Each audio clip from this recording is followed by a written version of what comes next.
Teste, teste. Oi. Olá, olá. Olá, teste. Delay. Ok.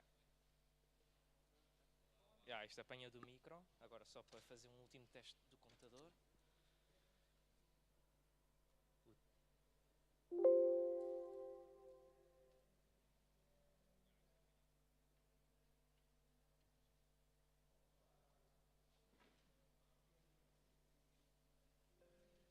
Apanha do computador também. Ok. Então está tudo. Já se pode outra vez tirar por enquanto. Chamada dá. Oi. Como é que está o rato?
Another year.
Boa tarde.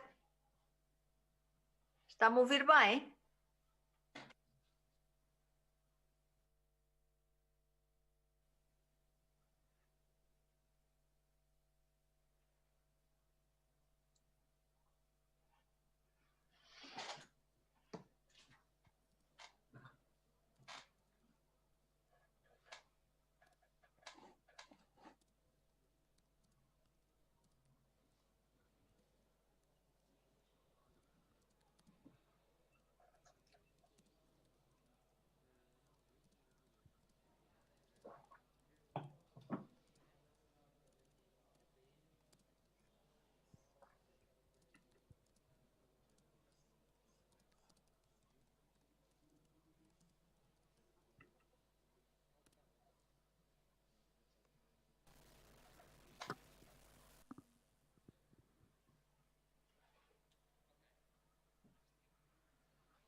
Os slides já estão abertos? Ah. Podemos já passar a imagem. Já sou eu. Sim, sou eu. Duplicado. O live stream também já pode começar em ambos. Sim.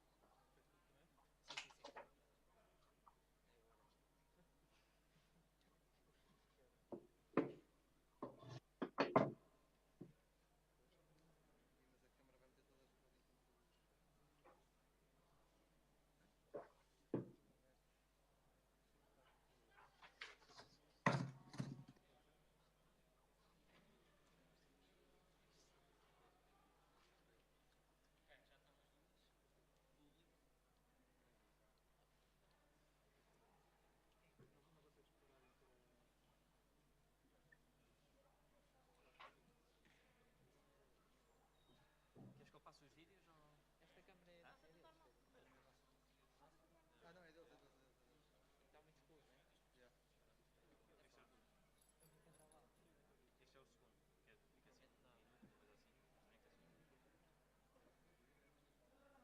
Pois eu vou a casa no instante. Ok. E também vamos cá esperar. Vou comprar um carro destes.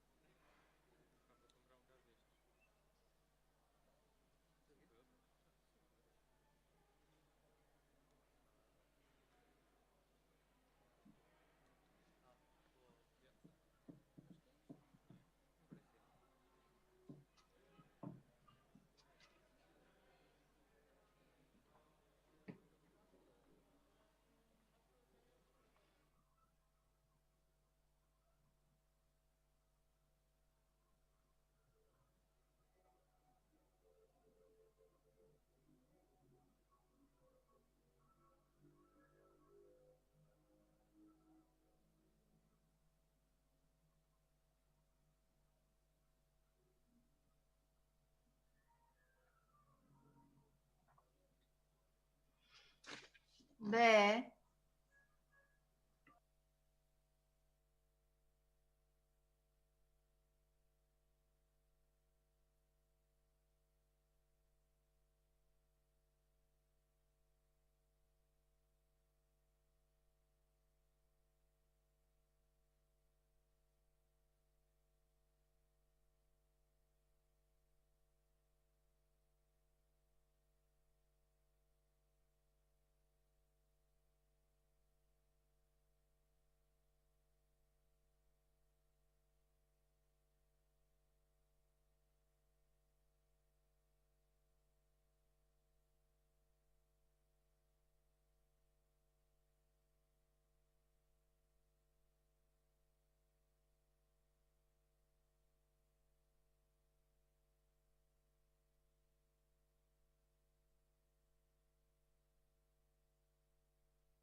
Is back.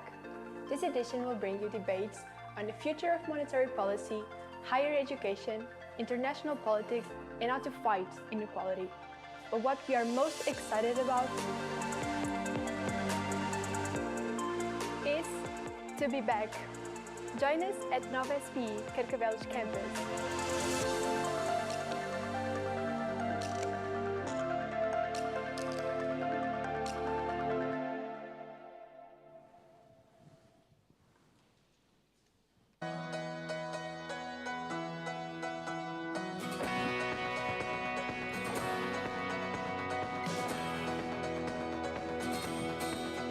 A school, a community of world citizens dedicated to the development of talent and knowledge that impacts the world.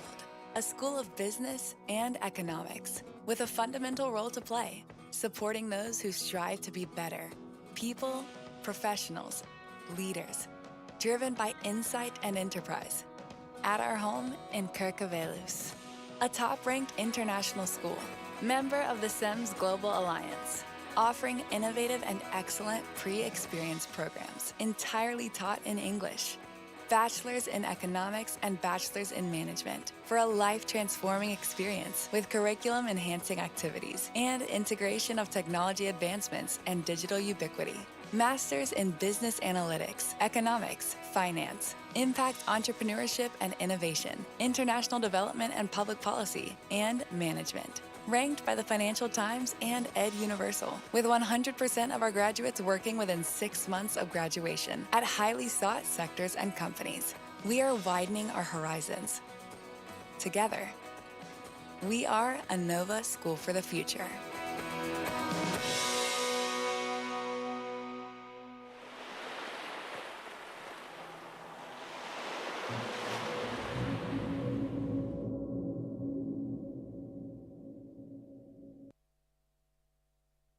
Não sabe onde poupar, nem onde investir? Na Fidelidade é simples.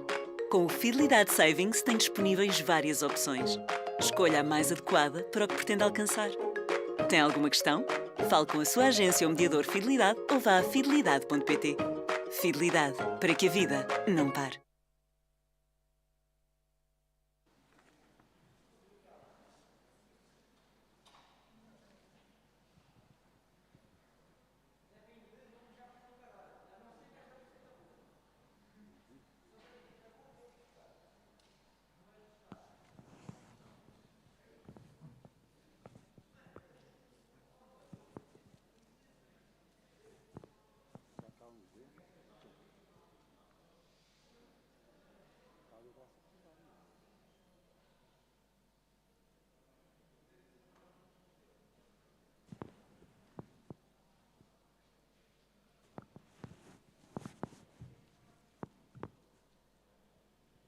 So can we begin? Yeah? So hi, good evening everyone, and welcome to this third day of the 2022 edition of Economia Viva, and welcome to all the ones that are following us through the YouTube and Facebook streaming. I'm Pedro Freitas, I'm a PhD candidate here at Nova SPE. I work on education topics, so it's a pleasure to be here today moderating this debate.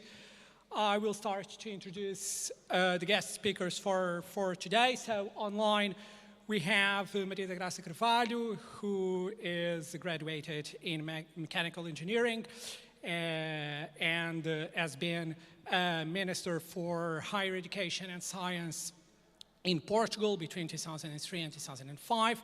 She's currently a member of the European Parliament. I think that she's in the third term in office right now.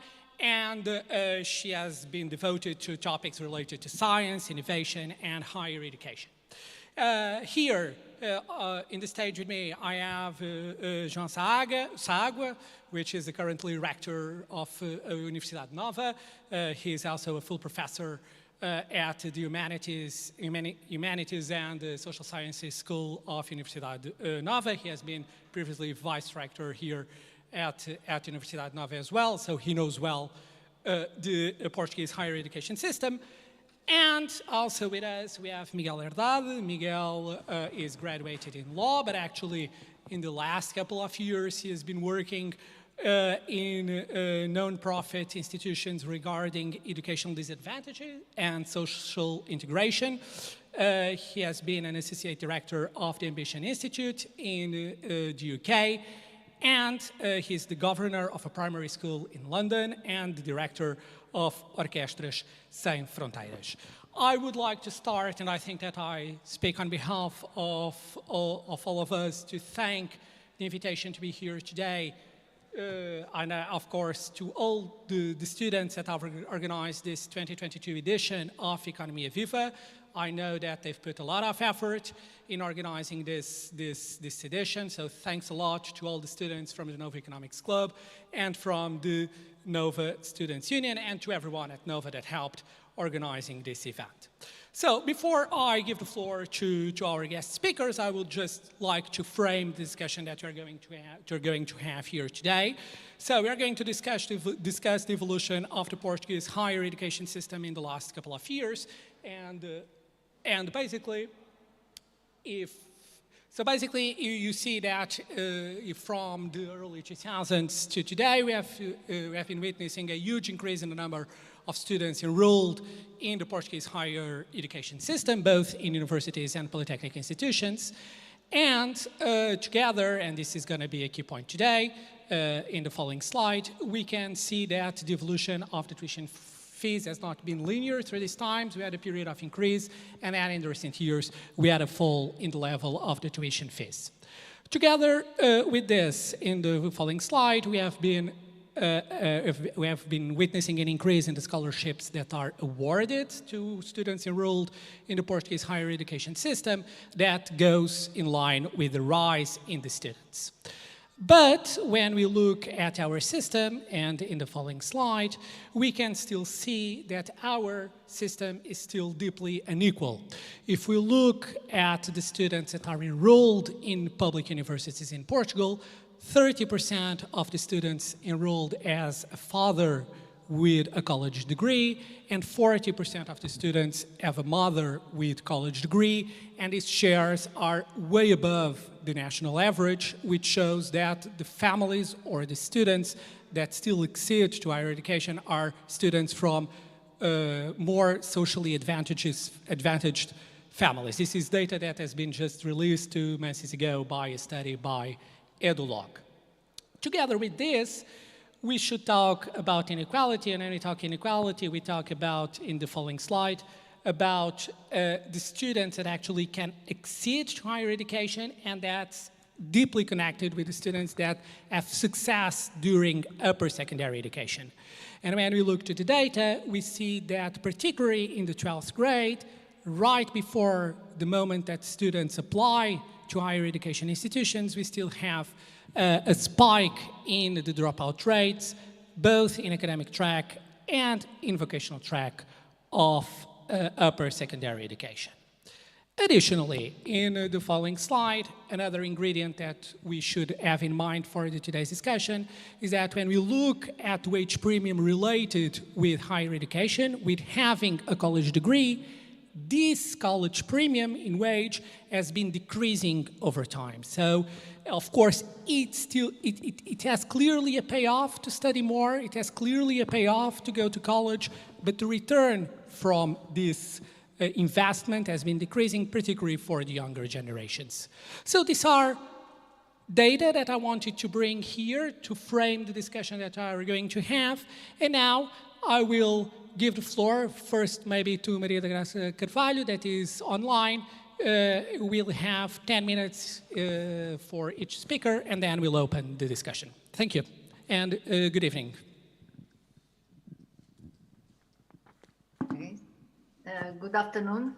First, I would like to say a special word to the colleagues of the panel, and special to Rector João Sàágua, but also the Pedro Freitas and Miguel Herdade, and to say that it is an honor to be here in this debate, and to congratulate all the students that have organized this event. I will, in this brief introduction, I want to speak about two topics. The first one, more general topic on the investment in higher education in general, with the focus in the Portuguese reality. And the second, on the tuition fees, the models that exist, advantage and disadvantage, and why in my opinion, the tuition fees with social scholarships are the most adequate, I would say, for the present situation in Portugal. Um, so the public investment and the expenditure in higher education.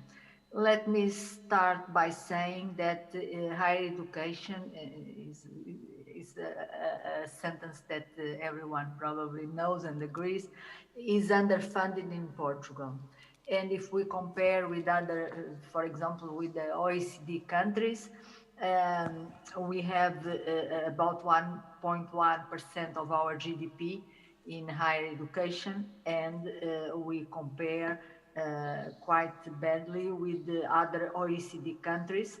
Actually, the average of OECD is 1.4, but we have countries like United States 2.5%, Chile 2.4, Canada 2.3, and the main difference is we have insufficient private funding in Portugal, but also public funding. So we have slightly underfunding on the public side and a very big gap on the private fund.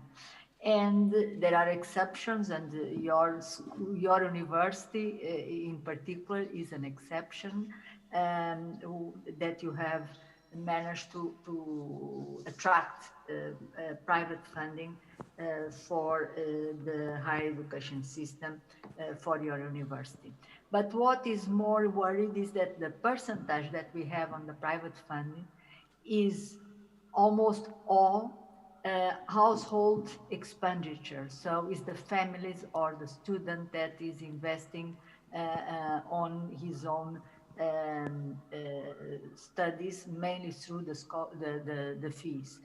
So we have almost residual, in average terms, public investment from companies, from private foundations. We have a very small percentage of that. So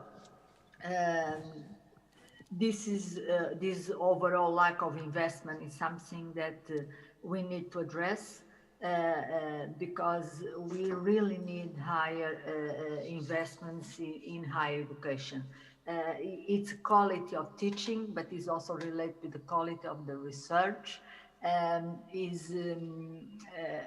The well-being of the students, also the careers of the professors and the researchers, is a question of equality or to fight inequalities, and very important in Portugal that we have already mentioned in introductory remarks, the inequalities. We have a lot of inequalities based on geographical distribution. Actually, it's quite interesting looking at the data from the scholarship, the social scholarships distribution across the country, and it varies from 12% in some of the institutions in the Lisbon area, like my own school, the Institute Superior Técnico, has quite a low value of the scholarships, social scholarships, compared with universities and institutions in Trás-os-Montes, where they have above 40% of the institutions. So, and another point is also the questions of the students that are displaced.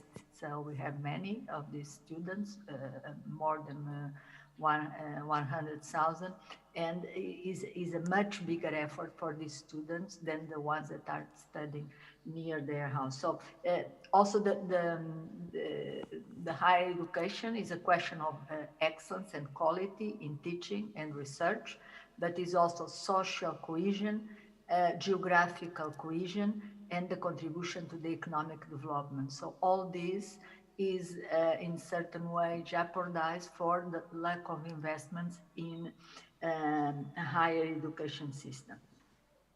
So we could argue that we need to more public expenditure for higher education, but always the problem is that on the national budget, higher education competes with health budget competes with other degrees of education. And all the specialists tell us that when you have limited resources, you need to invest earlier. Is the most effective investment in education is in the early stage of the development. So there is always, in terms of national budgets, due to the limitations of our budget, the competition for higher budget for higher education. And the one of the problems that we had in my opinion, in the last few years is that we don't, for some years, we don't have a national program for higher education like we used to have coming from the European funds.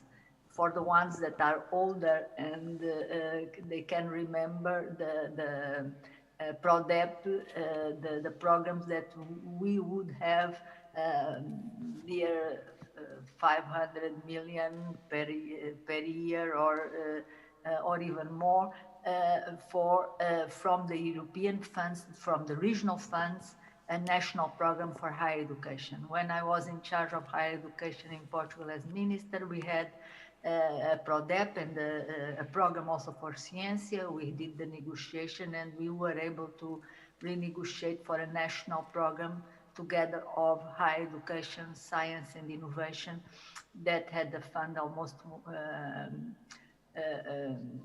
900 million per year, and was quite useful to help because all the investments on equipment, scientific equipment, pedagogical equipment, infrastructures, university residences were done through this national program. So it's something that I think we miss at the moment. So now talking about tuition fees. The first, I would see more, we can divide in three main groups. The first one is the system where students do not pay fees, or they are fees, but they are completely paid by the government, so is no fees. This is, of course, a very good system for countries that are rich countries. Finland, Ireland, if there is no problem on your national budget, has a lot of advantage, this kind of system. But you need to have a prosperous economy to go through a system like this. The second model is the one that we have, that there are tuition fees, and however the students, there is a system of social scholarships for the students that cannot pay the fees. This is a system that is, in my opinion, fair system, and is not an automatic system. It is a lot of monitoring for each university, each institution. There are monitoring of this system of attribution of the scholarships. So it's not only based on the taxes, it's also based on other indicators to make sure left behind, because you would need to leave the studies because it cannot pay the fees, and on the contrary, that we are not attributing fees to students that do not need. They could look that they need through the indication of the taxes, but in the end they have some other income. So it needs to be a very well designed and very careful monitoring. And the third model is the model based on with tuition fees on student loans with public guarantees. I don't think that is appropriate to Portugal because we are a country with a high public and private debt, and these systems have a tendency to increase the debt. In certain way, we are giving indication to our youngsters to borrow money. They have already to borrow money to buy the house, for many other things. After, if also they have to have a loan for their studies, is increasing their commitment for the future, but is also a question of culture. So I don't think that is adequate also for the Portuguese. So in summary, I think that the most adequate system that we have should be in Portugal is the one that we have, making sure that if we increase the fees, we need to increase the scholarships. If we increase for some reasons, the poverty or the families that cannot, and students that they cannot pay, the number increase, we need to increase the number of scholarships. And if the fees, for some reason, like now, we have the end of the integrated masters, and the masters are going to be separate. So the scholarships of the master degrees are higher. There is the need to increase the social scholarships for the masters, because at the moment they are, by the law, they are the same as the first degree. So there is always this link between what is paid and the social social scholarship. And one thing that we also need to improve in Portugal is the number of residents for the students that are displaced. Usually the good indication internationally is to have at least 25% of students with access to residence. We don't have, we need to achieve this figure, we need probably to double the residences, and they are not well distributed in the country, geographical around the country. For example, there is a lack of residents in Lisbon, in the region of Lisbon. So all that need quite a lot of investment. So very important to have financing for the higher education, but also for the social loans for the residences. And this will be quite crucial to fight the inequalities, social inequalities, and also geographical inequalities, and to have excellence in our education systems. Thank you very much. Thanks a lot for your initial presentation. I will now give the floor to João Sàágua, so for initial 10-minute address.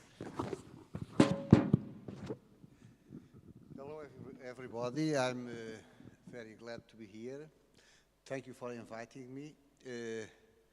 I will special warm greetings to Pedro Freitas, Miguel Herdade, and most of all my colleague, panelist Graça Carvalho, Professor Graça Carvalho.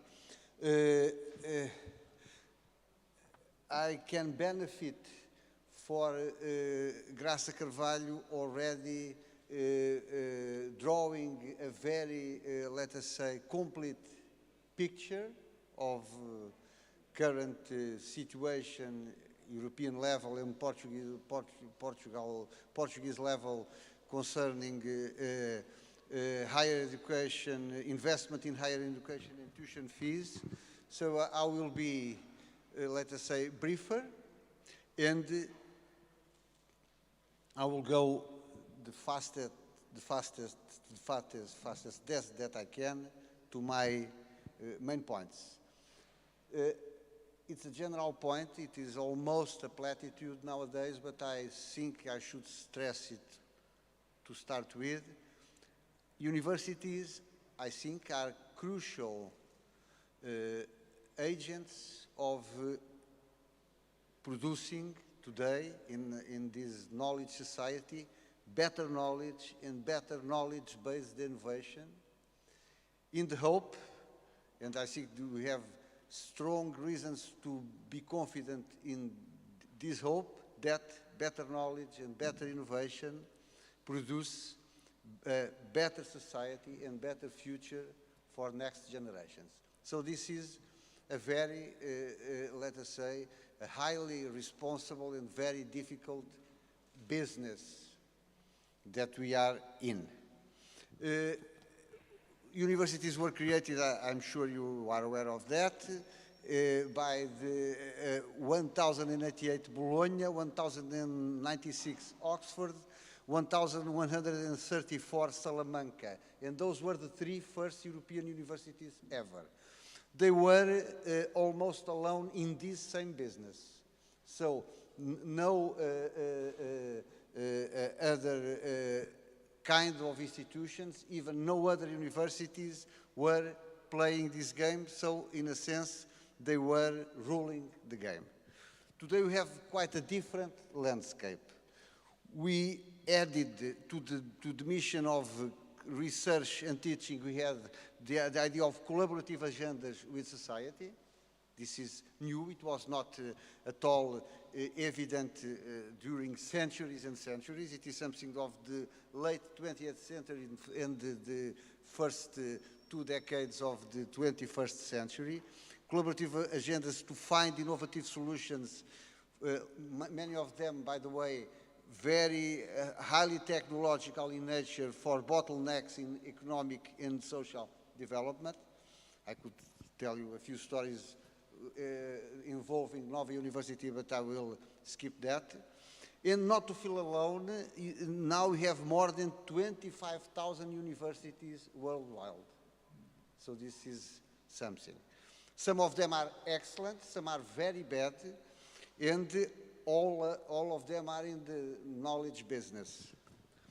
But to complete the company, we have lots of non-academic players too in this knowledge business. Corporations with their research, development and innovation departments, labs, public and private, with cutting-edge technology and full-time researchers, digital platforms such as Google and others, with their sexy selling propositions like skills for the future, anyone at a digital platform, and their highly sophisticated digital tools, in short. The context in which universities exist today is extraordinarily demanding, challenging, and competitive. But, of course, I might be biased a little bit here, but for me, make no mistakes. Universities are not anymore the only game in town, but they still have a mission that it is unique, as noble as it gets, and there is really no substitute institution or platform for what they do. Just let me give you quickly 4 reasons, then I go directly to my point. Universities push the boundaries of knowledge just for the sake of scientific curiosity, and that's a lot. Something that requires, in many, many cases, state-of-art technology, and in all cases, very talented people. They are prone to take lots of risk in their innovation projects, because for universities, failed innovations are just registered as a good idea gone wrong, and not as, my God, one more loss in my account sheet. Academic environment is still the best there is to have an excellent learning experience. Just look at around you and to have the idea. You have talented professors with highly international profile, lively classes, technology-enhanced learning, adequate and fancy facilities, and so on and so forth. Last reason, if public, as Nova is, university should be proud of being inclusive and accessible to all, leaving no one with talent and willingness to learn behind. This is a problem, because not everybody is able to pay fees. And this problem implies an aggressive inclusion policy, something that I will elaborate a little bit in a few seconds. Also, the best European universities should take up new challenges. And the most important one is sustainability.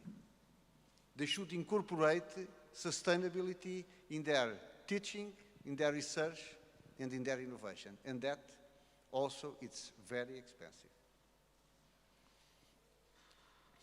So, to perform all these at the desired excellence level and covering all these corners is, believe me, very, very, one time more, very expensive. This is quite challenging, especially in Portugal, as Graça already said, since our budget, our state budget, is chronically underfunds public universities. I don't venture that this is so because politicians don't love us anymore or something like that, but because they don't have enough public money to support all necessary public policies. Graça already talked about health, housing, social security, education, and so on and so forth. So this is what brings the problem of multi-funding of public universities. I'm just talking about public universities, but because private universities are, in a sense, a different business. Let me share with you some numbers. Public funding of universities as a percentage of GDP in Portugal has been consistently around 0.38% of the total budget between 2015 and 2019, whereas in countries such as Denmark, Germany, and France, the percentage is 2 or 3 times higher. Also, the total expenditure of higher education institutions per student in Portugal between 2012 and 2019, despite showing evidence of a slight progress, remains way below the OECD average and the European Union average. Portugal is around 10,000 euros per student per year, OECD 40,500 years, and European Union 13,000 years. Well, so this is what we have, and despite evident pockets of poverty in Portugal, the Portuguese state budget for social welfare, the so-called social fellowships, or as you wish to call it, has been declining since 2016, which were around 46 million, and is now about 33 million. Okay? So the social welfare for student grants, to put it briefly. Okay. Since 2019, now it's getting warmer, the government has been gradually cutting on tuition fees transversally to all students, no matter what the family income is, and refunding the universities with state budget. So you pay less, and the state budget pay the university what the difference between what you used to pay, around 1,000 euros at the undergrad, and the 100 euros that you now are, they are round numbers that you now pay. It is obvious that rectors and deans use this refunding for the highly demanding business. I already told that this is very, very expensive, that the universities are running. They cannot use this money for social purposes. Now here is my take, I'm just finishing. Considering all this framework, the current policy of reducing tuition fees in higher education while compensating the universities with more state budget is demagogic, poorly ideological, and socially harmful to those who can afford less. In particular, it should not be considered a good public policy of let us say, of aggressive inclusion from the point of the left parties. I can speak very easily here because I'm a person from the left. Okay, so I'm completely in good terms with this. It should be replaced now by a policy that increases the welfare fund in at least the same amount of money that the government is prepared to compensate universities for their loss in tuition fees. Okay? Please do keep in mind, if Portuguese universities underperform at European and global level, the richer Portuguese students can always get their diplomas abroad. All the other students will be locked in with universities of poor quality, something that till now we don't have.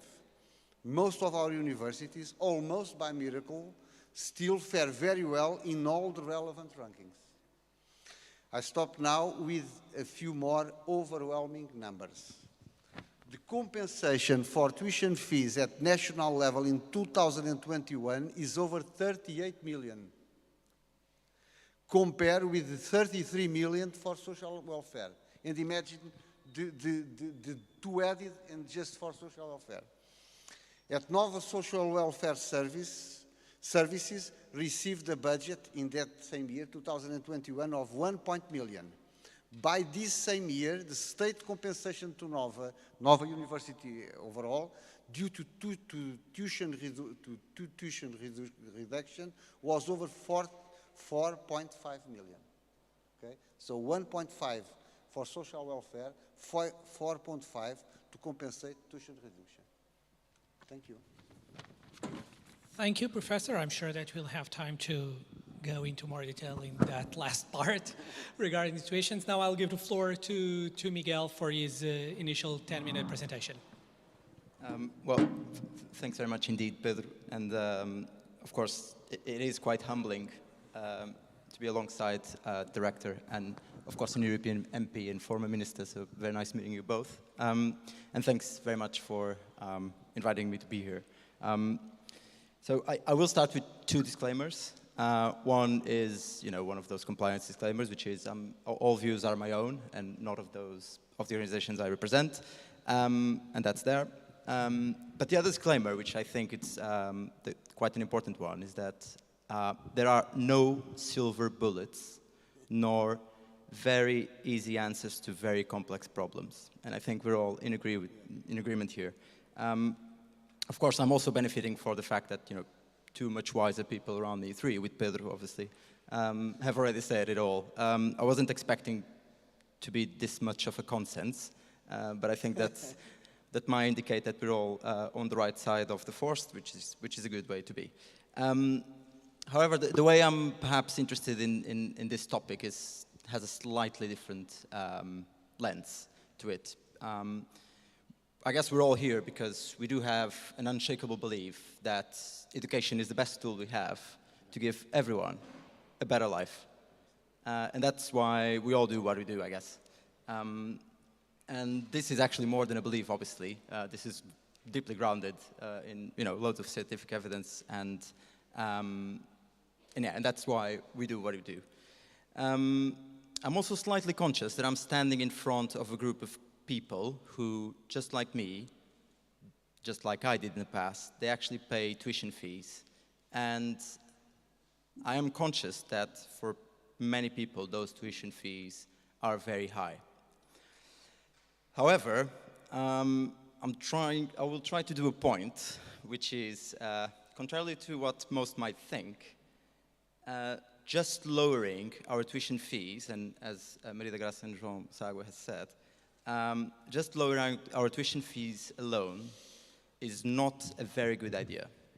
And that is because I don't think, and the evidence tells us this, that it really supports children from disadvantaged backgrounds and young people from disadvantaged backgrounds, and it doesn't seem to foster social mobility. In fact, this is particularly relevant in Portugal, just because of what both said and the numbers Professor Pedro showed in the beginning.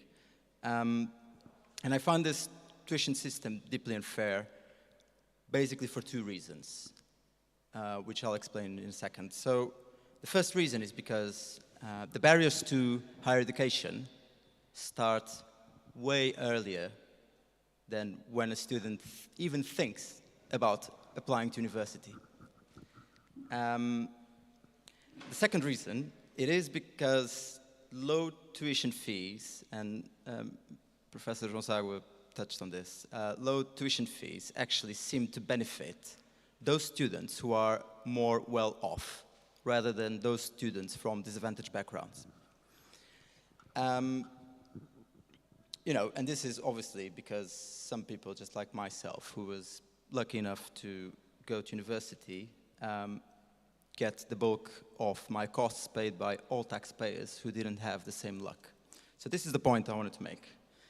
And I'll speak about why is it that we have barriers that actually start from early childhood. So we do know that our socio-economical background is the biggest predictor of our academic achievement.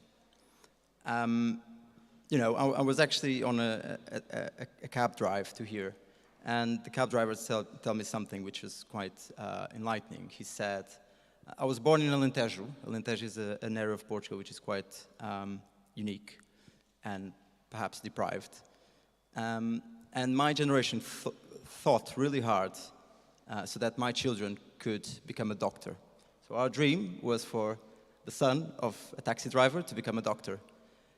He said, I did fail miserably, but I can see that so many people go to university right now.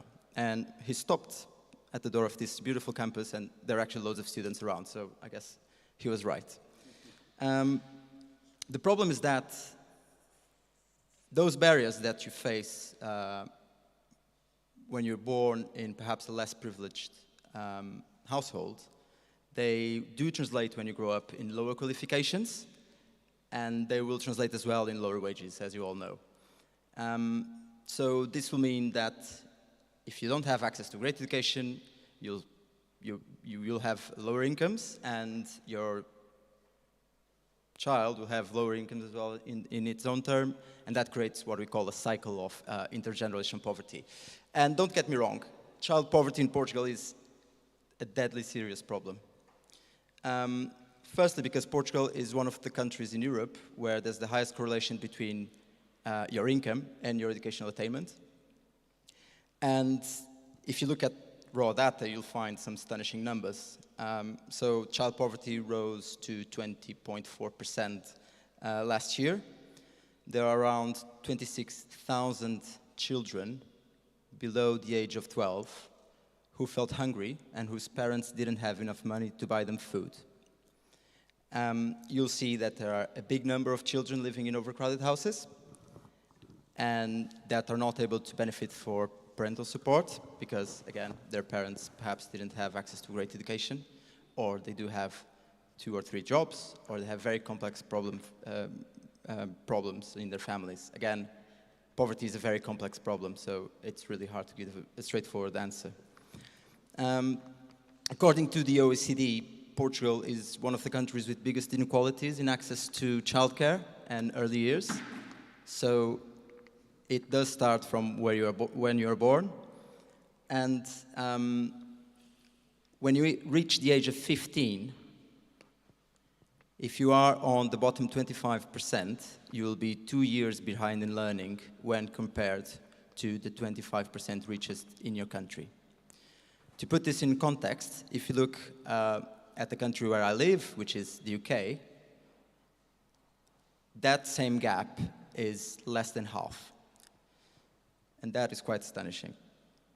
And another thing that I want to draw your attention to is that it is quite intuitive to think that the biggest barrier to getting into higher education are the tuition fees. But apparently they are not. The barriers start way back when you're born. And there's an awful lot of other factors you need to take into account. I was born in Algés, which is not very far away from here. I studied at University of Lisbon, which is in the city center. I did have a commute, a bus and whatever, and that's quite straightforward. But if you have to relocate from somewhere else in the country, that's a cost, which is immensely high when compared to your tuition fee. And there are opportunity costs as well, of course. You know, if you come from perhaps a disadvantaged household, you might consider start working earlier to support your family rather than going to university and fight, as so many people do. And so we do know from experiences, and that's a very interesting paper if you're into economics papers in the Labour Economics Journal, that looked at what happened in Ireland, where in 2008 they abolished tuition fees. And they discovered, surprise, surprise, that no, it did not benefit young people from disadvantaged backgrounds. Why? Because the barriers were way before higher education. They were in secondary school. So apparently, and again, I want to make the case that public policy should be grounded in scientific evidence and facts rather than opinions or ideology. Apparently what the science tells us is that abolishing tuition fees might not be a good idea. Again, there are no silver bullets, and this might be a case in a number of countries, and at this point in time, maybe if we speak in 50 years, I'll have a different opinion, but at present, I think this is how it works like. The other bit, apart from the barriers into higher education, is that I think that the current tuition system in Portugal actually means that we have a reverse redistribution system. And why? Because everyone's taxes are paying for a minority of students to go to school. As Professor Pedro showed in his slides, that minority of students that go to school tend to be those from more privileged households. Then it's not always like that, of course, and thanks to, you know, the minister, professor, and everyone who built this country, and as the cab driver who took me here said, that is less and less like that. However, we must bear in mind that in Portugal, it is still the case that 50% of the active population doesn't even have a secondary school diploma. And only 25% of the active population, so those from 25 years old to 64 years old, do have a higher education diploma, so only 25%. To put this in context, Portugal is the worst country in terms of secondary education, and the OECD average on higher education is 40%, whereas we stand at 25%. So basically, as we know, the current tuition fee is around 697 euros per year, I think. But we all know that the costs of, you know, running these beautiful campuses, you know, universities like Nova, which is huge and high-quality university, the cost is way bigger than that. And say, if the real cost, which, by the way, I don't think we know the real costs per student in Portugal. Maybe Professor João can tell us about that if he knows. But I don't know. And I wonder if someone knows. And I'm sure they'll change according to where in the country that university stays. And, you know, am I taking a medicine degree or a philosophy degree? Maybe the costs are slightly different, I presume. But let's say that each one of us that goes to university costs around, say, 5,000 euros per year. Probably way more than that, but let's keep this ballpark number. Who is going to pay the remaining 4,403 pounds? You guessed well. The whole population through their taxes. That same population that didn't have or wasn't lucky enough to go to higher education. So you might be wondering, okay, Miguel, oh well, how do we fix this? I'm not the one with the right answer for sure, but I think we can look at some other countries to get some ideas. And some countries that seem to get this slightly better than we did are, for instance, Australia, New Zealand, and I particularly like the UK system, although I live there, so I might be a bit biased into that. So what we know from the UK tuition system is that in around the year 2000, actually 1998, the tuition fee was incorporated, and it was £1,000 a year. It rose to £3,000 a year in 2006, and nowadays is around £9,000 a year, which is a lot of money, right? A lot of money. The thing is, this came along with a very robust scholarship and grant scheme. It is a proper scheme. It works. I really like it. If someone is watching this from the UK, they might be telling, "Oh, Miguel, you know that we have like a huge amount of debt because of those schemes." And I'm pretty sensible to that argument. I'll go into it in a second. Actually, my wife, my partner, has one of those loans, so we have it at home, one of those UK loans. However, what the data shows us is that by 2015, the percentage of 18 years old from disadvantaged backgrounds that were enrolled in university rose. I mean, they were 72% more likely to go to university than they were in 2006. So, surprisingly, raising tuition fees, which will help fund universities and bring the quality upwards rather than downwards, and a robust loan system helps. And it will encourage social mobility, it will encourage yourself, no matter what your background is, to go to university. You know, this has an interesting system in place. So basically you get a loan. That loan could cover just the tuition fees. It can cover other costs, such as relocation costs, you know, the cost of renting a house, food, all of that. And you'll only pay a percentage of your earnings after you graduate and after you earn over a certain threshold. If for some reason you lose your job or you know, you're a freelance and you go downwards that threshold, you stop paying your fee, and it will be always proportional to your earnings. Yeah, after a number of years, if you are unable to pay your debt, it gets right off and absorbed by the state. So this, I mean, seems pretty good, I guess. This is obviously not perfect. It needs to be something that is very carefully planned and implemented. I guess we can go to it later on in this talk. And as well, something that I really don't underestimate is, even though it is a government-backed loan system, and even though your debt gets write-off after a certain number of years, I don't underestimate the fact that there's an enormous pressure, and it can induce anxiety for you to know that you have such a big amount of debt. I think that's something we would need to address. And again, as I said, we have that at home.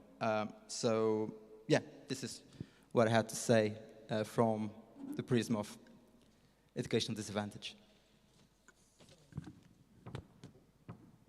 That's right. So thanks to all of the three for your initial remarks. And I'll try to grab a little bit of what everyone said and try to break some consensus here. So I will go first maybe to Gracie Grifado. So basically, when you go to the history of the tuition fees in Portugal, so we have these huge changes at the beginning of the 90s that actually were the reason for big riots back then, when tuition fees were changed. My question is, if you look to the last 30 years, first, if the tuition fees that we had were able to have this combination of financing the system without creating inequality, so if you look to the tuition fees, if they actually played these two roles. And secondly, if we want to raise tuition fees, what are the variables that we should look at? So if we decide to increase, what are the key ingredients to know what is the seal that we must define for the level of the tuition fees? And then, of course, we can enlarge the debate to Miguel and to João.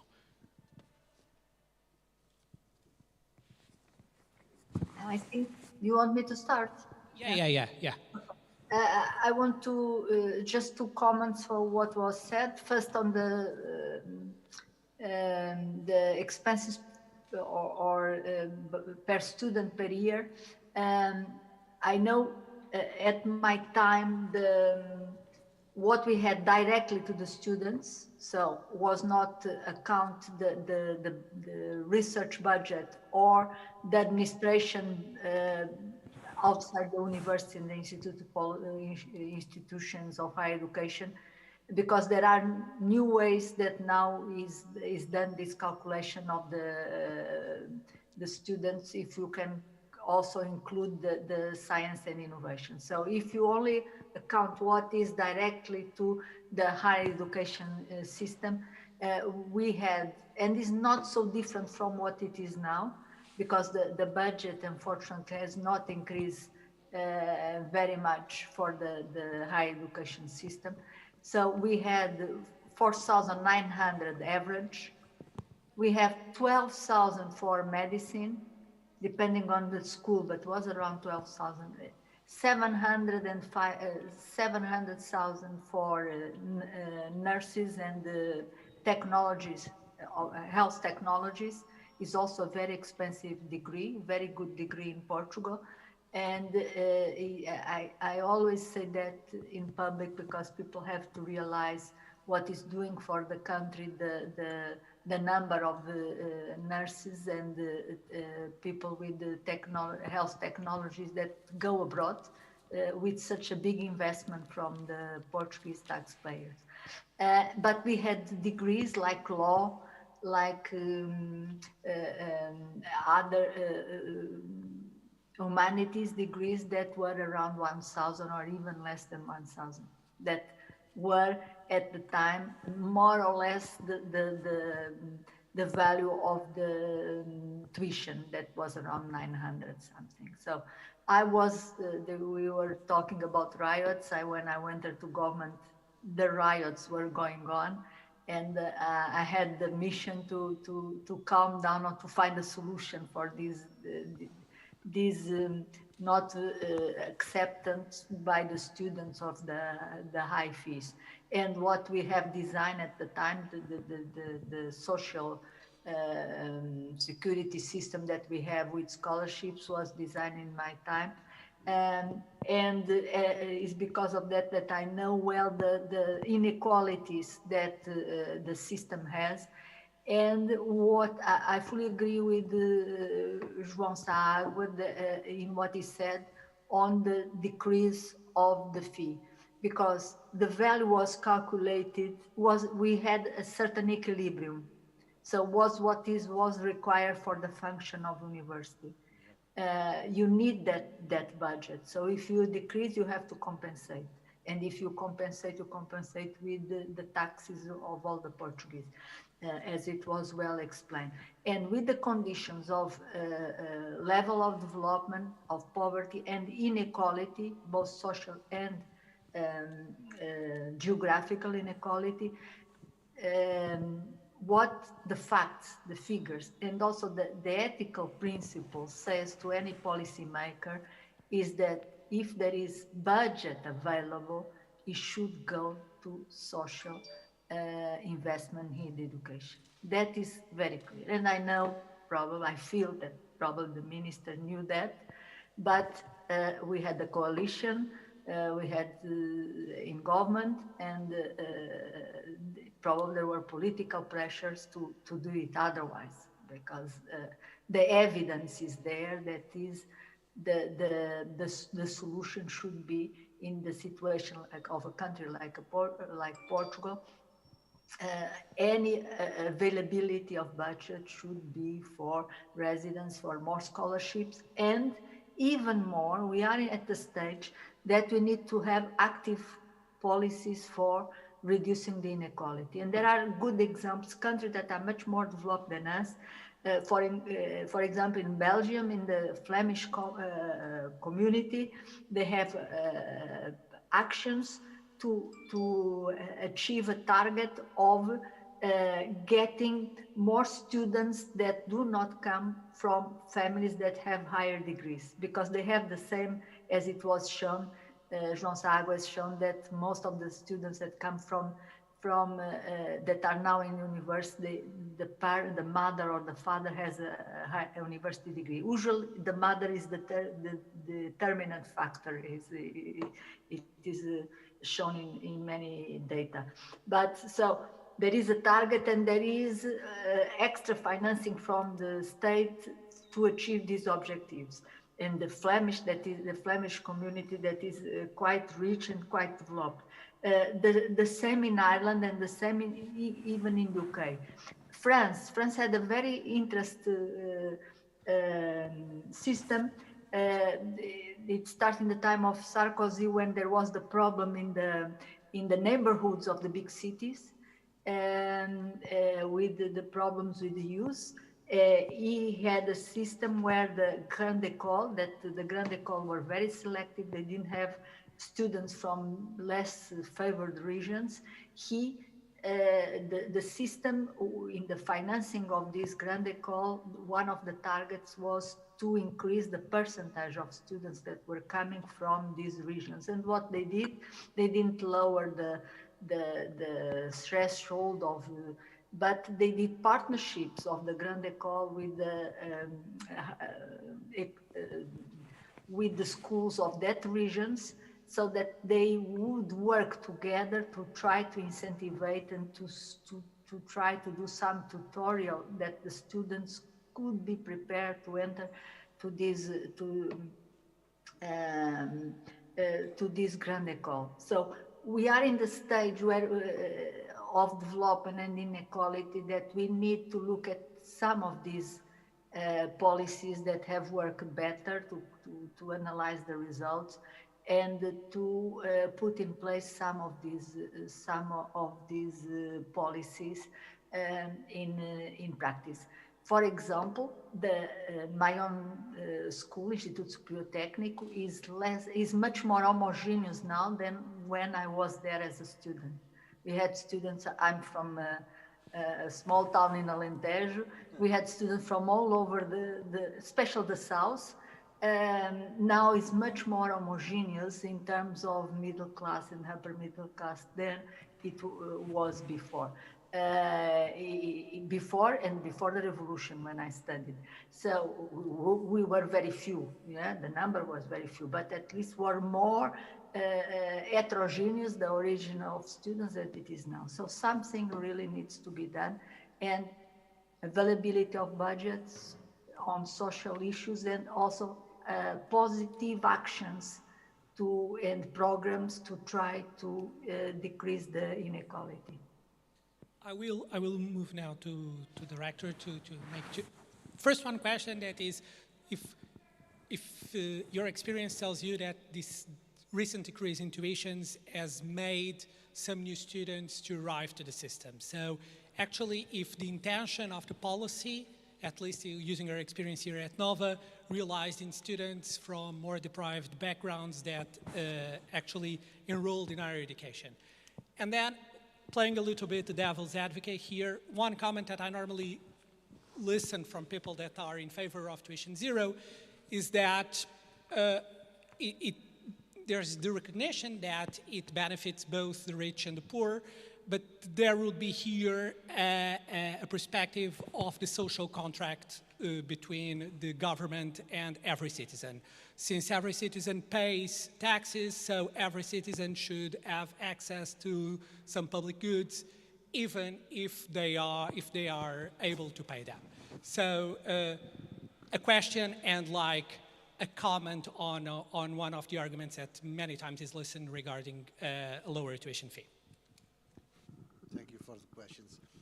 More students to the system. Nova University as a whole, and this specific school most emphatically, are having more and more students every year. This school and some others, mainly at the master level, who has now tuition fees kept, but very high, so to speak, comparing with the ones paid by the students at the undergraduate level. more students from, let us say, deprived families, families that are outside Lisbon? The answer is certainly no. So this policy increased students where the tuition fees are highest at the master level, and in the schools, and increased more in the schools that tuition fees are highest. This is one of those schools at Nova, but didn't brought more students from, let us say, parts of the country who are worse off and all that. And let me just ask, the levels of dropout due to financial reasons have changed during this time? Do we have any perspective on that? I'm okay. Let me try to let us say answer what you asked and say something else but connected. I'm a little bit obsessed these days with what I called depressed demand. There are people, let us say, at Alentejo. My mother is from Redondo, for instance. My father is from Trás-os-Montes, Açores, not very known, those two villages, that don't apply to Nova University to make the undergraduate level at one of our schools, not on account of tuition fees, on account of where they are going to live, how much they are going to pay to have their meals, mobility around Lisbon, and all that. So what is needed is a much more robust social package to these people, otherwise they don't even apply. The small cut or even the zero tuition fees doesn't change a lot. I would say that will not change almost anything. So this is why I think this is purely demagogic. Let me just say once more the numbers now, let us say, added. You have 33 million national level for welfare. If you add the refund of the compensation, you will have, instead of 33 million, 71 million. It's unbelievable. You will double you could have a social inclusion policy very, very, very aggressive, very, very interesting. In Nova University, we will pass from 1.9 million social welfare to, if you add the compensation, to 6.4 million. It's unbelievable. It will be 3 times more. And it is simply a huge mistake. And this is something that worries me a lot, because with this money we could advertise that if people are accepted, they will have free house, free staying, free meals, a pass for, and this will bring new people to the university from the more depressed areas and situations. Not say, well, you pay 200 euros less per year. It's a joke. So this is something that, but now, in a sense, I already answered to your tuitions zero and the social contract. I think that it is time, yes, to sort out with some ingenuity a new social contract among government and citizens, even at the European level, if I may venture that. But as Miguel well said, there is no one silver bullet. You should be prepared to, let us say, tackle several different tools, to use several different tools to perform that social contract. Unless you are a very, very rich country, higher education, with a high level of excellency really costs money. Really costs money. And it is, I say, fair to ask the ones that are well off to contribute a little bit if they come to the system.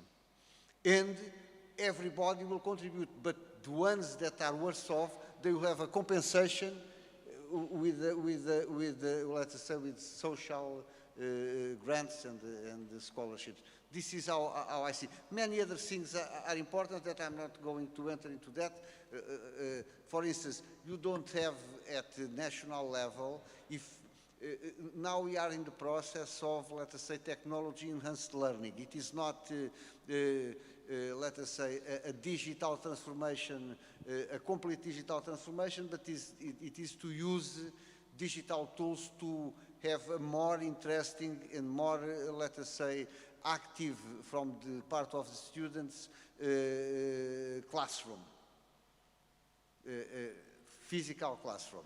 This costs a lot of money. If you have very innovative projects, you don't have any agency where you can submit them to be funded, even in a competitive way, as you can do if you have research projects. You submit to the Portuguese Foundation of Science and Technology, and you are funded.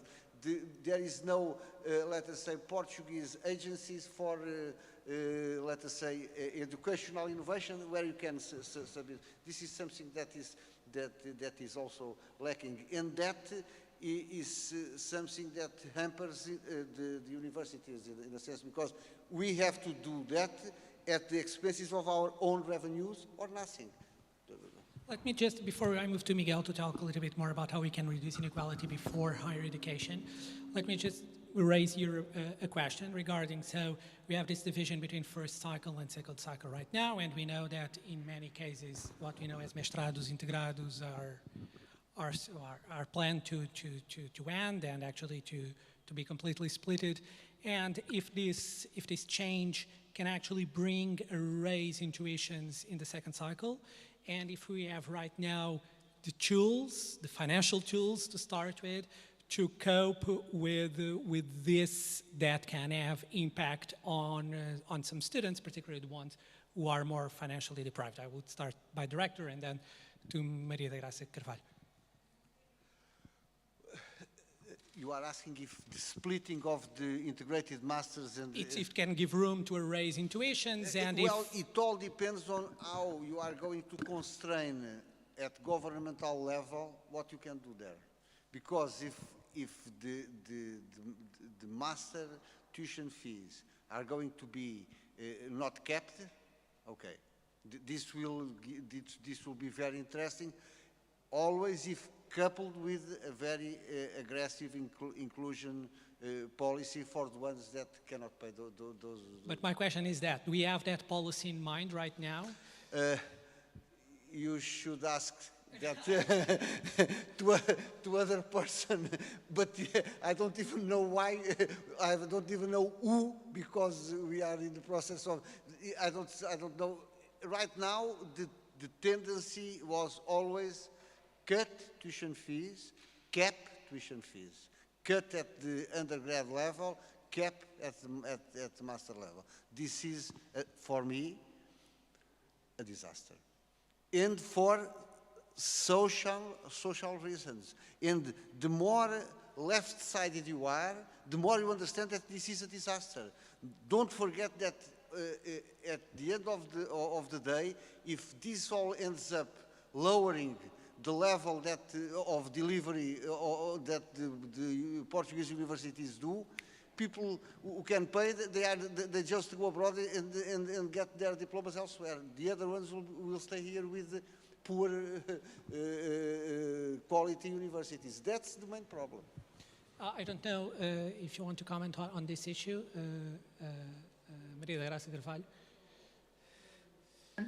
I can comment. There is a lot of uncertainty now because we will have a new government, but actually it was the only point where Prime Minister Dr. António Costa mentioned during the campaign. He mentioned the tuition fees, and he mentioned that they need to increase the scholarships on the tuition fees. That's good. And because there was this separation, and it implied it didn't do a lot of in campaign, it didn't give a lot of details, but it left the impression that there will be an increase because they are going to separate, and because of that, they will increase the scholarships for the second cycle for the mestrados. That was actually the only point that was mentioned for the higher education in a very clear way. So we should expect an increase of the scholarships, and also an increase of the fees, and also increase of scholarships. Let's see how much. The minister, the actual minister, has explained also not long time ago that he would like to have an indexation to the scholarship and the fees to index to the scholarship of the PhDs given by Fundação para a Ciência e Tecnologia. So let's see what will happen. We should expect probably an increase, probably some kind of indexation to other values that already exist in or PhDs or so. But we hope that if there is an increase, there is also the correspondent increase of social grants. I will keep in this topic of tuition fees to ask to Miguel regarding another sources of financing that have been tried, and UK is a good example of that in terms of income share agreements. I think that it was Gracie Carvalho that referred that the danger attached to this, particularly in a country that is higher in debt, is that we increase the amount of debt. But my question to you, and then I would expand to the others, is what is your experience what is your view from the British experience on income share agreements? What are the benefits and the dangers of what was applied in the UK a couple of years ago? Yeah, really interesting point and really good point. I just wanted to give my 2 cents to what was said before as well. Although I'm going into the deep part of the swimming pool now. But I want to say, whilst I hear what both my panel colleagues said, we must bear in mind that, and Pedro showed this in a slide at the beginning, the premium that we have is lowering. So right now the salary premium of an undergrad degree is 50%, whereas the master's is 85% and the PhD is more than 100%. However, while we're talking about a salary premium of 50% in undergrad, there used to be 85% back in 2006. So the value has actually decreased in that sense. And whilst I understand that the costs of running university are getting higher, and hence why I think increasing tuition fees and good student loans are a good way of supporting universities to generate more revenues. What I also see in Portugal is that, and Maria de Graça touched into this briefly, is apart from perhaps this university, Nova, I don't see any philanthropy departments around. I went to University of Lisbon. I was never contacted by an alumni office or something similar like that. Whereas in other countries such as the UK, that's basically the norm. You donate to your old university, and that really helps them get funding. Big companies will come in with money. You have institutes named after people, and that's simply not the case in Portugal, apart from this specific university where we are at. And I think there's a lot to do. I'm also considering the fact that Portugal is one of the countries in the world where you do less volunteering and you give less money to charity. I guess that's reflected in a way on the way we fund our universities. However, and as Pedro said, this income shared agreement model, what usually they call the ISA, It is quite an interesting idea, which I personally am quite a fan of. They're not a perfect solution again, but it's something we should think about a bit. So how does this work like? It is like a loan, but you don't really pay an interest on it, which is quite appealing, I would say. You do pay a fixed percentage of your earnings when you graduate, which means that if you earn more, you'll be paying more for your degree, and if you earn less, you pay less, and that's quite interesting as well. I guess it is quite common, perhaps, in the US, and we have, some that are quite famous. I'm thinking about that university in Indiana called Purdue University. They have a very interesting ISA system called Backer Boiler. And there are a couple as well in Germany, and of course in England, where everything is quite philanthropic, and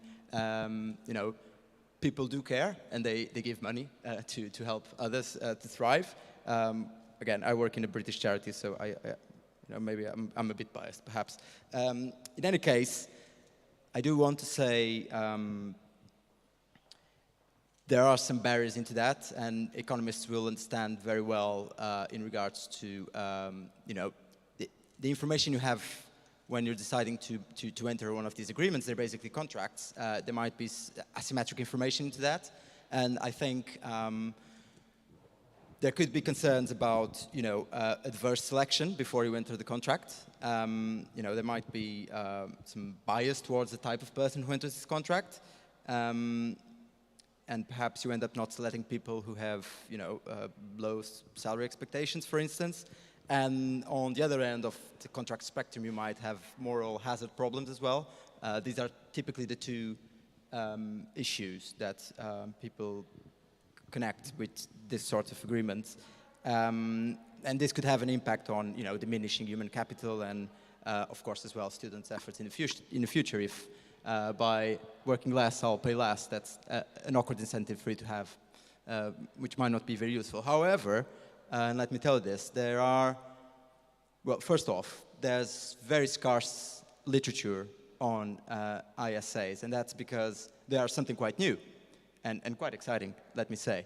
There are, however, two very important papers that I did look at from Mumford and Soler. And the Mumford one looked at this Backer Boiler ISA in Purdue University in Indiana, and they realized that the system was made in quite a good way, and therefore the two biggest concerns of adverse selection and moral hazard didn't really happen in that particular cohort. And I think that shows that it's possible to do a good ISA, and that's quite exciting to me. And another thing, perhaps to contradict a bit what I've said, the grim part about philanthropy in Portugal, is that we do have an ISA in Portugal. And that is, yes, Fundação José Neves. So José Neves is, he lives in the same country where I do. He's the founder of Farfetch, which is a UK unicorn, which is funded by a Portuguese person. And he's also a philanthropist. And he has, this José Neves Foundation in Portugal, which actually looks really awesome. And they have their own ISA, so I'm quite keen to look at it and see how it goes. But again, I don't think there's one true answer to complex problems. And I do believe in evidence-based policies. And at present, I think we have quite scarce studies and literature around this, if I've answered your answer. Pedro, yeah? Yeah, I would ask also the Rector and MEP Gracie Carvalho, and adding one thing, that is, when we think of if we should try first these types of financial instruments, like the income share agreement, and adding a thing to here is that we have seen that the college premium has been decreasing, but there is also evidence that the college premium is now very different according to different fields. So the college premium for engineering or for medicine is for sure totally different than from other fields. And how can that impact the adoption of instruments like this one? Yes, it impacts. We have already an agreement, very interesting protocol with the Fundação Genève Foundation. It was done at the university level, so signed by me and by the representative of Fundação Genève, and some schools are already implementing this, let us say, agreement on place. The School of Business and Economics, the Institute of Data Management, and others. I think that 2 points, to be very quick. First of all, I think it is a very interesting tool and should be used when there is no other available. We are a public university, so I think that still that leave us the obligation to try to sort out tools where people who are not able to pay don't have to in a sense, contract a loan. It is a loan without any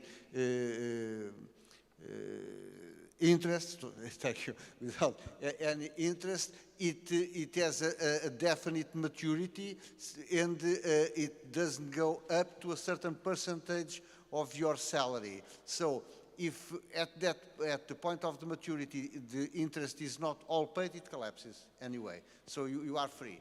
So it is very interesting. It is very interesting on its own. I think I don't recall if it is 5 or 10 years. You pay no more than say 10 or 15%, but then you are unemployed in the middle and you stop paying, and then you have another job and you restart paying, but then the maturity day, so to speak, comes in and you stop paying. All is paid or not, it's a problem for the foundation. So you see, it is certainly a social tool, not let us say a profit tool. It is clear, but I think that, and this is, let us say, this is part of what I think about the public mission of a university, but we should push this a little further and try to have different tools, to repeat myself and to finish, where people who cannot pay don't have even to contract this kind of loans. So it is for me a last resort tool, but we are already using this tool here at Nova. Maria da Graça Carvalho, your input regarding experiences like conditional loan programs for paying higher education costs. Yeah, we are again in a bad situation because we have higher debt, both public and private. So we should take that in consideration in all the decisions that we take, public policies, or when running an institution like a university, to avoid to increase both public or private debt. What should be interest is to have extra private scholarships from foundations, from companies, from the town halls, the mayors, from the regions, from any institutions, that would be more interest for Portugal than loans. So the problem on the loans, I remember when I had the crisis of the students against against the fees, I was studying the different solutions, and I study also the model of loans, and I remember that someone very wise that was in the government like me said, no, our mission is to reduce debt. Was a minister of finances that I really pray that I have a lot of consideration. So during your life as any position in Portugal, you really need to keep that in mind, to do everything that we can to reduce our debt, public and private, because it's something that is one of the reasons of our poverty and inequalities, to have such a debt. And that time we had less than 60% of the of the public debt. Now we have double that. But even like that, we were very concerned about the debt. So it's the reason, again, for countries, rich countries, countries that do not have such a high debt, is a good solution. For us, unfortunately, in my opinion, is not a good solution. We are approaching the end, but I would really like to make a final question, and it goes to all of the three. And it moves a little bit further from the tuition fees topic, but it goes to the mechanisms to apply to higher education. So once in a while, or more often, recently, we listen many people say that we should look at the way as students enroll or apply to higher education in terms of the mechanisms that you use, looking at scores from exams and from their GPA at the end of high school. What's your view on this? I suspect that this is a topic that someone will want to bring in the near future. So what, if the system, if there is anything, if in your view, if there is anything to change in what we have right now, and if there is, what? And I would start by the Rector. Okay. Thank you. Yes, this is a very difficult question. Sorry.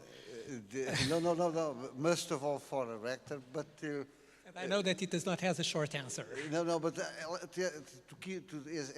try to keep it short, I would say that we are talking about people who come from high school to undergrad, because the master level and PhD exactly, level, the first cycle of it's another game.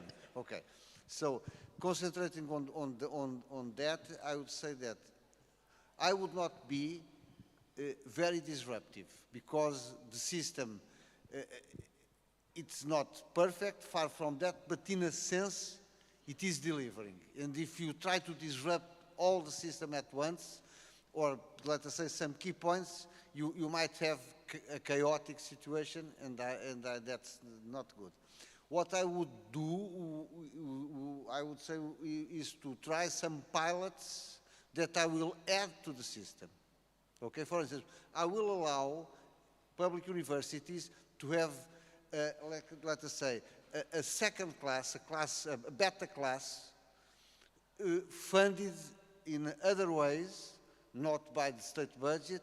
Let us say, with it is a matter of discussion if it will be full costs, or if they have own revenues to support part of the costs, and to select the students for these classes, either as a separate class or by mixing both people that come from national, let us say, allocation of students and from this selection. And like that, you could start to see what are, let us say, the success stories associated with, if any. And my idea is that you are going to have lots of success stories, and like that, you could start to learn from good success stories and to generalize. And even in this learning and generalizing process, I would leave to the autonomy of each university to take its own lessons. So I would like to change the system. I'm not, let us say, satisfied with the system, but I think it is very dangerous to simply try to disrupt the system like that. Okay. Miguel. I'm slightly more disruptive. Yeah, I agree. I was kidding. I do agree with, one needs to be careful in public policy not to shake things up too quickly, otherwise people fall through the cracks of the system, and that's something I think, and all policymakers should try to avoid as much as we can possibly can. But I do think, however, that we do need quite a shake into our current system, because basically what we're saying is your grades, it's what matter for you to go to university. And that could be flawed in the way that, if you have such a high correlation between your household income and the grades you are able to attain, therefore, are you saying those with higher income are more welcome in university than those with lower income. That's a question. But more than that is it that grades are the most significant factor? Are there anything else we're looking into our students at present? You know, in other countries, particularly Anglo-Saxonical countries, it would be really odd if you're an 18-year-old and you never had work experience. In the UK, you cannot complete, you know, higher education, not higher education, you cannot complete secondary education without at least 2 summers of work experience. You know, you can work in a blacksmith or in a company or in a law firm, whatever, but you need that. And that will count towards your chances to go to university. As well as, you know, volunteering schemes and all of that. And that's something that really helps you go to a good university in the UK. Actually, I did work at the National Citizen Service, which is a big thing in the UK. And they realized that if you come from a private background and you do that scheme, which is a social integration scheme, perhaps the biggest in the world, you get more chances to go into Oxford, Cambridge, or whatever university you'd like to go. And I think that's, you know, quite an interesting way of looking at things as well, simply because we don't all come from the same background. So we should try to cherish that fact rather than trying to funnel everyone to be the academic background with good grades. But again, might be a foolish idea, but well, clearly I opened a big box at the end, maybe for a next Economia Viva, but I would like to hear Maria da Graça Carvalho's opinion on this. And since you're a member of the European Parliament, and probably you know other experiences regarding the allocation of students to universities. I think that in a gradual way, we could give more autonomy to the universities and to do some more flexible pathways to enter in the universities. But as I have said, this needs to be done very gradually. It's something very important for the Portuguese, the entrance in the university, mainly on medicine. When we talk about these policies, everyone is talking how to enter in medicine, and there is a lot of effort of the families, of the students, that they want to enter in medicine to do that. So we need to be quite careful in the system, but it needs to be slightly changed gradually, in the terms of giving more responsibility to the schools, and to have more flexibility in terms of things that are included in the evaluation, not only the grade, but the experience and all of that. But needs to be very careful and very gradual. And I think this is a topic that we'll hear a little bit more in the future. So thanks everyone, thanks to the people from the Nova Economics Club and Nova Students Union, and to all the ones who were watching us through this streaming. So thank you, and see you all next time. And thank you a lot, Maria da Graça Carvalho. You are away, but thank you. Thank you very much.